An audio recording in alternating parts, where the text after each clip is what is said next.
জীৱন দৰ্শন এটা নতুন বিষয়ৰ সৈতে মই পল্লৱ। আশা কৰোঁ সকলো কুশলে আছে। আজিৰ বিষয় আয়ুস। আয়ুস মানে জীৱনৰ অৱধি, মানৱ জীৱনৰ সময়সীমা। এই সময়খিনি সীমিত, কিন্তু এই সীমিত সময়ৰ ভিতৰতে মানুহক নিজৰ জীৱনৰ গুৰুত্ব সৃষ্টি কৰিব পাৰে। আমাৰ জীৱন দৰ্শনৰ দৃষ্টিত আয়ুসৰ কথা যদি আমি ক'বলৈ যাওঁ, ই হ'ল মূল্যৱান ধন।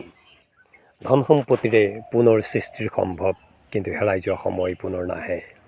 সেয়েহে আয়ুসক সঠিকভাৱে ব্যৱহাৰ কৰাটোৱেই হৈছে সৰ্বশ্ৰেষ্ঠ কৃতিত্ব। আমাৰ জীৱনটো ক্ষণস্থায়ী। এই ক্ষণস্থায়িত্ব বুজাবলৈ আমি জীৱনৰ প্ৰতিটো দিনৰ মাহাত্ম্য অনুভৱ কৰিব পাৰিব লাগিব।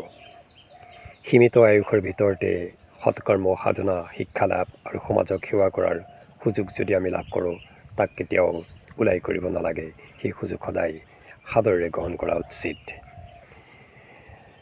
আয়ুস জন্ম, বয়সন্ধি, বয়োবৃদ্ধি, মৃত্যু, এয়াই আয়ুসৰ প্ৰকৃত চক্ৰ। এই চক্ৰক আমি কেতিয়াও ৰোধ কৰিব নোৱাৰোঁ। সেয়েহে আমাৰ আয়ুসৰ প্ৰত্যেক ক্ষণ আমি সুন্দৰভাৱে ব্যৱহাৰ কৰা উচিত। সকলোৰে দিনটো সুখৰ হওক। ধন্যবাদ।